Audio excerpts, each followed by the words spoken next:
Hi, my name is Sean Whooley. I'm the Associate Editor at Drug Delivery Business News, part of WTWH Media, and I'm here to share with you some of your favorite stories that we published in 2022. It's been a massive year for diabetes tech, particularly next generation diabetes tech. A lot of regulatory hurdles cleared and a lot of new stuff that's already hit the market or is about to hit the market, and that definitely came through in your favorite stories, both on our site and on social media. So without further ado, I will start with some of the top stories from our website. First, with Dexcom CEO touts unprecedented performance of G7 in clinical trial. The company awaited an FDA decision. This was Kevin Sayer, the Dexcom chair, president, and CEO, speaking at the JP Morgan Healthcare Conference, talking about their next generation continuous glucose monitor and, really bigging up the importance of the performance in clinical trials and getting everyone all excited about what was to come. And, our readers definitely are interested in Dexcom and the G7, as is evidenced by the next story, which was an interview with Kevin Sayer.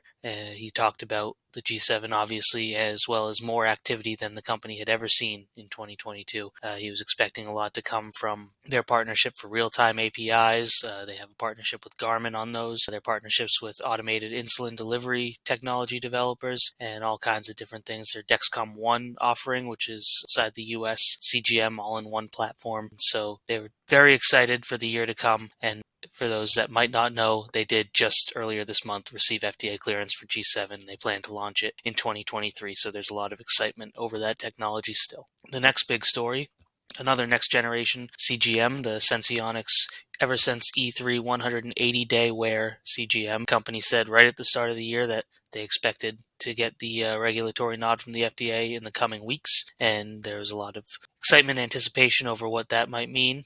And so we went out and I interviewed Dr. Fran Kaufman, the Chief Medical Officer at Senseonics, and that was another big story on our site. She talked about what was coming after FDA clearance and, what's next for this technology in particular and for Senseonics as a whole. It's a really great story. She was a real pleasure to interview, so I would recommend reading that if you haven't, and if you didn't know that they also received their FDA nod, so that Eversense E3 180-day CGM is now on the market as well. The final and fifth big story on our site for the year was Medtronic. They're hopeful on FDA clearance for the next generation diabetes tech that should come, they think, in fiscal 2023. They dealt with some troubles over an FDA letter regarding their diabetes business, but their MiniMed 780G automated insulin delivery system, as well as the Guardian 4 sensor, are both next generation technologies that they expect we could see hit the market in fiscal 2023. Moving on to your favorite articles on social media from Drug Delivery Business News. Number one would be FDA clears Abbott's next generation Freestyle Libre 3 CGM. So more CGMs in the news. Abbott's, as you can see in this image here, sensor is the size of 2 pennies stacked together.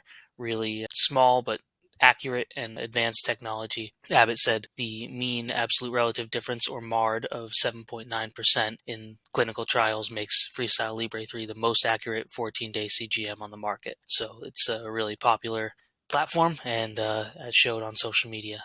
Next one, another Dexcom story with the promotion of Jake Leach to Chief Operating Officer. He had served as Chief Technology Officer since 2018. He's been with the company since 2004, so he's been there through pretty much everything that they've developed. So he is a veteran of Dexcom and certainly someone that I think a lot of people were excited for this new role when they saw it on social media, hence the reaction. Next is the FDA clearing Insulet's next generation Omnipod 5. So finally we move away from CGMs but onto automated insulin delivery systems. So the wearable insulin pump, next generation from Insulet.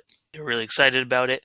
And this was at the beginning of the year as well, in January. At the time, it was granted clearance for individuals aged 6 years and older with type 1 diabetes. They have since received clearance for ages 2 and older. So that's continued to develop, and it's definitely a really popular insulin delivery platform. Next, another Insulet story. This one, you could tell Charles Alpucci is a very popular member of the Insulet staff. He decided to retire at the end of this year.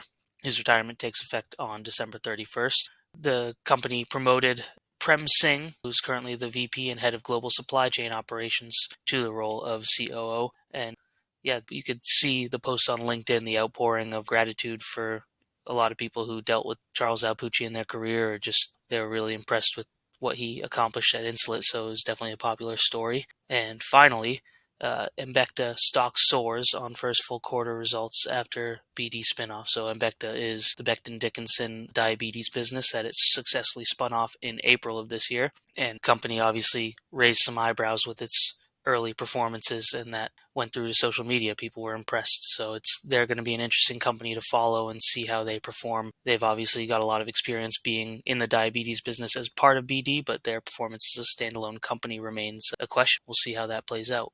Now, all of these stories that we discussed were included in our biggest diabetes tech stories from 2022. I recommend, if you want to know more about what happened this year, you can read it. There's Dexcom, Senseonics, Insulet, Medtronic, Abbott, Embecta, and more.